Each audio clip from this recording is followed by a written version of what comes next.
নমস্কার বন্ধুরা, আশা করছি তোমরা সবাই ভালো আছো এবং সুস্থ আছো। আমি রাখি, আমার চ্যানেলে তোমাদের সবাইকে জানাই অনেকটা স্বাগত। তো বন্ধুরা, প্রতিদিনের মতো আজও চলে এসেছি এমন কিছু টিপস নিয়ে যেটা সংসারের ঝামেলার কিছু কাজ থেকে তোমাদের রেহাই দিতে পারবে, আবার নিজেদের জন্য একটু সময়ও বাঁচাতে পারবে। তো বন্ধুরা, চলে এসেছি প্রথম টিপসে এখানে দেখতে পাচ্ছ দেওয়ালে আমাদের বাড়িতে যদি ছোট বাচ্চা থাকে তারা কিন্তু তাদের খাতা বইতে লিখুক আর না লিখুক এইভাবে দেওয়ালে কিন্তু তাদের লেখাপড়া করতেই থাকে। এবার এই যে পুরো দেওয়ালটার মধ্যে বাচ্চারা দেখবে অনেক কিছু পেন দিয়ে হোক পেন্সিল দিয়ে হোক লিখতে শুরু করে দেয়। এবার সেই লেখাগুলো যদি আমাদের দেওয়ালের মধ্যে থাকে তবে দেখতে কিন্তু খুবই খারাপ লাগে। তখন আমরা চিন্তা করি সেই দাগগুলো কিভাবে উঠবে। তো নানান রকম পদ্ধতি আমরা ইউজ করি। তো তার মধ্যে আজ একটা খুব সহজ একটা পদ্ধতি নিয়ে চলে এসেছি, যার মাধ্যমে এরকম যদি দেওয়ালে কোনো দাগ থাকে সেটা উঠে যাবে। নিয়ে নেবে যে হ্যান্ড স্যানিটাইজার। তো হ্যান্ড স্যানিটাইজার দিয়ে কিচ্ছু না, একটু স্প্রে করবে। স্প্রে করলেই দেখবে এই দাগটা কিন্তু অনেকটাই হালকা হয়ে যাচ্ছে। এবার এই যে দাগটা, এই যে স্প্রেটা লাগলো, মানে এই যে হ্যান্ড স্যানিটাইজারটা লাগলো, লাগার পর দাগগুলো কিন্তু আলগা হতে শুরু করেছে। এইবার কিন্তু কিছুই না, একটা শুকনো কাপড় নিয়ে এইভাবে হালকা হাতে একটু ঘষলে দেখবে একটু গোল গোল করে ঘষবে। ঘষার পরই যে মানে পেন্সিলের যে দাগটা ছিল সেই দাগটা কিন্তু খুব সহজেই উঠে যাবে। বন্ধুরা, আশা করছি আমার এই টিপসটাও তোমাদের অনেকটাই ভালো লেগেছে।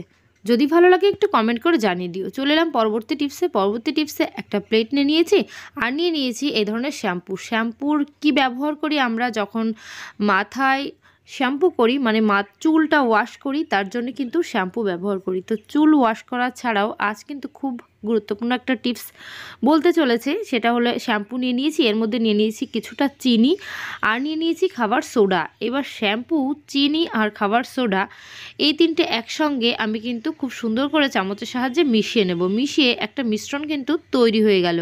আর এই মিশ্রণটা কি কাজে লাগবে সেটা তো তোমাদের অবশ্যই বলবো। তো বাড়িতে দেখবে অনেক সময় আমাদের রান্নাঘরে, ঘরের ভেতর, কিচেন সিঙ্কে, ওয়াশ বেসিনে অনেক আরশোলা ওই পাইপলাইন থেকে উঠে আসে। সেই আরশোলা আমাদের কিন্তু চারিদিকে ছড়িয়ে বেড়ায়, রান্নাঘরে ছড়িয়ে থাকে, খাবারে মুখ দেয়, তখন কিন্তু সেটা স্বাস্থ্যের পক্ষে আমাদের কারোরই ভালো হয় না। তো তার জন্য বন্ধুরা কি করছি, তুলো নিয়ে নিয়েছি। তুলো এইভাবে ছোট ছোট গোল আকারে আমি করে নেব। এইভাবে 3-4 টুকরো করতে হবে। তো তোমাদের যে সমস্ত জায়গায় আরশোলাগুলো বেশি আছে সেই কটা তুলোর গোল মতো পাকিয়ে নেবে, ছোট ছোট বল মতো করে নেবে। এইভাবে আমি 3-4 টুকরো করে নিলাম। করে এই যে মিশ্রণটা বানিয়েছি সেই মিশ্রণটার উপরে কিন্তু এই যে তুলোর বলটায় কোট করে নেব, মানে এই যে শ্যাম্পুর যে মিশ্রণটা, এইভাবে কোট করে নিলে দেখবে আমাদের কাজটা কতটা সহজ হয়। আর আমাদের বাড়িতে যে সমস্ত আরশোলাগুলো থাকে সেই আরশোলাগুলো এতটা উৎপাত করে, আর মারার জন্য আমরা যখন বাজার থেকে কেমিক্যাল আনি তখনও সেটা কিন্তু দেওয়া ঠিক না। বাড়িতে ছোট বাচ্চা থাকলে সেইগুলো যদি মুখে দিয়ে দেয় তখন ভীষণ কিন্তু বিপদ হবে। তো তার জন্য এই সমস্ত ঘরোয়া কিছু উপায়ের মাধ্যমেই আরশোলা, টিকটিকি, ইঁদুর এদের তাড়ানো ভালো। তো তার জন্য ওয়াশ বেসিনে চলে এসেছি। ওয়াশ বেসিনে এখানে একটা তুলো দিয়ে দিচ্ছি। দিয়ে এবার রাত্রেবেলা যখন এখান থেকে যে আরশোলাগুলো বেরিয়ে আসবে পাইপলাইন থেকে, যেমন সিঙ্কে দিচ্ছি, সিঙ্কের পাইপলাইন থেকেও যখন আরশোলা বেরিয়ে আসবে, আর এইটার যে গন্ধটা, সেই গন্ধটা আর খাবার যে সোডাটা, সেই খাবার সোডাটা ওরা খেয়ে কিন্তু একদম বাঁচতে পারে না। আর এবার দিয়ে দিচ্ছি রান্নাঘরের জানলায়। তো রান্নাঘরে এরকম জানলা দিয়েই কিন্তু আরশোলা প্রচুর পরিমাণে ঘরে ঢোকে। তো তখনও কিন্তু ওরা এটা খেয়ে আর সহ্য করতে পারবে না। এমনকি আমি কিন্তু চলে এসেছি ফ্রিজের মধ্যে, ঠিক ফ্রিজের যে রাবারটা থাকে দরজার ঠিক ওইখানটায় আমরা কিন্তু একটা তুলো রেখে দেবো। অনেক সময় দেখবে এই রাবারটা দিয়ে অনেক সময় বাই চান্স এর মধ্যে যদি আরশোলা ঢুকে যায় তো আরশোলা কিন্তু অনেকটা ডিম পাড়িয়ে দেয়। আরশোলা ফ্রিজের মধ্যে ঢুকে গেলে অনেকটা ক্ষতি করে। তো তার জন্য এখানে তুলোটা যদি দরজার মুখে রেখে দিই তাহলে কিন্তু এই আরশোলারা আর ফ্রিজেও ঢুকবে না। তো বন্ধুরা, এই আরশোলা তাড়ানোর এই টিপসটা আশা করছি তোমাদের অনেকটাই কাজে আসবে আর অনেকটাই ভালো লেগেছে। তো আমি চলে এলাম পরবর্তী টিপসে। আমাদের ফ্রিজের মধ্যে অনেক সময় দেখবে খাবার দাবার রাখতে রাখতে এরকম পেঁয়াজ, রসুন অর্ধেকটা যখন কেটে রাখি ফ্রিজের মধ্যে না অনেকটা বাজে গন্ধ সৃষ্টি হয়ে যায় পেঁয়াজ রসুনের। এমনিতেই যদি জিনিসপত্র রাখতে রাখতে ফ্রিজটা যদি দীর্ঘদিন ক্লিন না করি তখনও ফ্রিজের মধ্যে খাবার দাবার রাখতে রাখতে না একটা নোংরার আস্তরণ পড়ে যায়। তো সেই আস্তরণটা পড়ার আগেই কিন্তু ফ্রিজটাকে মাঝে মধ্যে আমাদের একটু ক্লিন করতে হবে। তো তার জন্য এই যে পেঁয়াজ পেঁয়াজ রসুন এগুলো কাটা থাকলে তার একটা তো বাজে স্মেল আসেই ফ্রিজ থেকে। সেই সমস্ত সব সমস্যা দূর করার জন্য আজকে ছোট্ট একটা টিপস তোমাদের সামনে নিয়ে চলে এসেছি। এখানে নিয়ে নিয়েছি একটা বাটি। এইবার বাটির মধ্যে আমি দিয়ে দিচ্ছি সামান্য পরিমাণ চা। তো এই যে চায়ের ফলে কিন্তু ফ্রিজের যে বাজে দুর্গন্ধ সবটাই দূর হবে। এইবার এর মধ্যে দিয়ে দিচ্ছি একটু গরম জল। এবার চায়ের মধ্যে গরম জল এইভাবে দিয়ে একটু মিশিয়ে নিচ্ছি। মিশিয়ে নিলে দেখবে গরম জল চায়ের মধ্যে পড়ার সঙ্গে সঙ্গে চায়ের পাতাগুলো ফুলে উঠবে।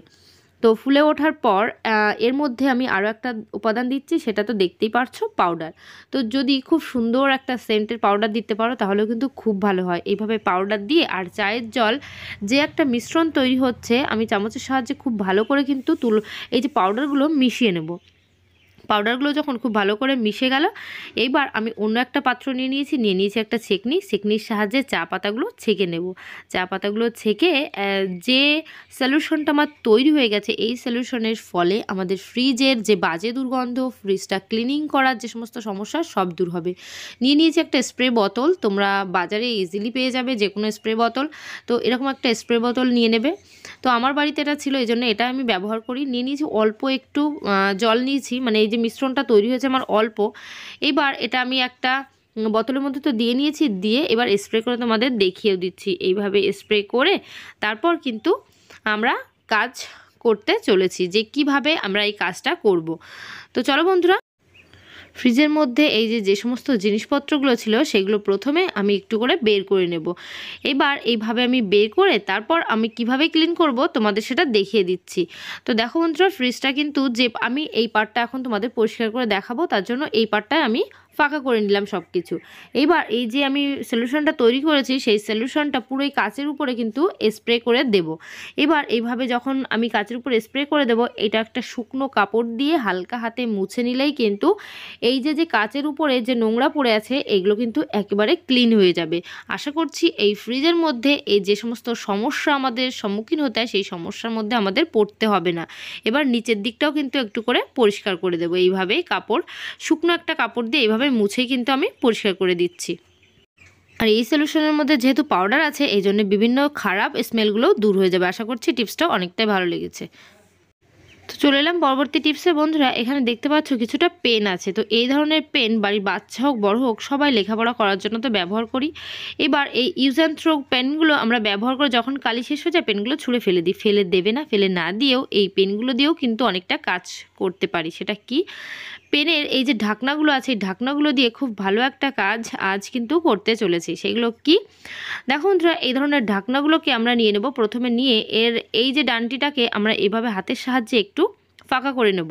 হাতের সাহায্যে এইভাবে প্রেসার দিলেই দেখবে একটু নিচের দিকে ঝুঁকে যাবে। আর নিয়েছি ডাবল টেপ সরু করে আমি কিন্তু কেটে নিচ্ছি। এইভাবে সরু করে কেটে আমরা কি কাজ করব চলো সেটাই দেখাই। তো এইভাবে এই যে পেনের যে ঢাকনার একটা সাইডে আমি এইভাবে ডাবল টেপ কিন্তু লাগিয়ে দিলাম। এভাবে লাগিয়ে আরও একটা যেটা আছে সেটাকেও লাগিয়ে দিচ্ছি। এবার আমাদের রান্নাঘরে কতটা প্রয়োজন, আমাদের শোয়ার ঘরে কতটা প্রয়োজন সেটা আমরাই বুঝি। সেই হিসাবে ঢাকনায় কিন্তু এই কাজটা আমাদের করে নিতে হবে। আমাদের যতটা জিনিসের প্রয়োজন ততটাই আমাদের করতে হবে। এইবার আমি দুটোর থেকেই আমি উপরের এই পেপারটা কিন্তু তুলে দিচ্ছি। তুলে এবার চলে যাব আমি শোয়ার ঘরে। তো দেখবে বন্ধুরা, দরজার পাশেই অনেকটা সময় এই ধরনের কি হোল্ডার আমরা কিন্তু রাখি। তো যে কোনো চাবি ঘরে এনে আমরা একটা জায়গায় ঝুলিয়ে রাখি। তো তার জন্য কিন্তু অনেকটা টাকা পয়সা খরচা করেও আমাদের কিনতে হয় কি হোল্ডারগুলো। তো সেই হোল্ডারটা না কিনে আমরা যদি বাড়িতে বসেই পেনের ঢাকনা দিয়ে এইভাবে একটা কি হোল্ডার করে নিতে পারি তাহলে কিন্তু অনেকটাই সুবিধা হয়। তখন বাজারেও যেতে হয় না, ফালতু টাকাও খরচা করতে হয় না। তো তোমরা দেখতেই পারছো কতটা সুন্দরভাবে আমি এখানে চাবিগুলো ঝুলিয়ে দিয়েছি। তো আমাদের গেটের চাবি হোক, বাইকের চাবি হোক, যে কোনো চাবি, ঘরের চাবি হোক, এইভাবে আমরা কিন্তু পেনে ঢাকনা দিয়ে একটা কি হোল্ডার তৈরি করে আমরা এখানে আমাদের চাবিগুলোকে খুব সুন্দর করে ঝুলিয়ে রাখতে পারি। আশা করছি টিপসটা অনেকটা ভালো লেগেছে। চলে এলাম পরবর্তী টিপসে। এখানে কি আছে, মোজা আমরা শীতের দিনে তো পায়ে পরি শীত কমানোর জন্য, কিন্তু এই মোজা দিয়ে অনেকটা ভালো একটা কাজ করতে পারি। তারই আজ একটা টিপস শেয়ার করছি। নিয়েছি একটা কসব্রাইটটা এইভাবে মোজার মধ্যে আমার সেট করতে হবে। তার জন্য মোজার মধ্যে হাতটা ঢুকে নিয়েছি আর নিয়েছি সুতো।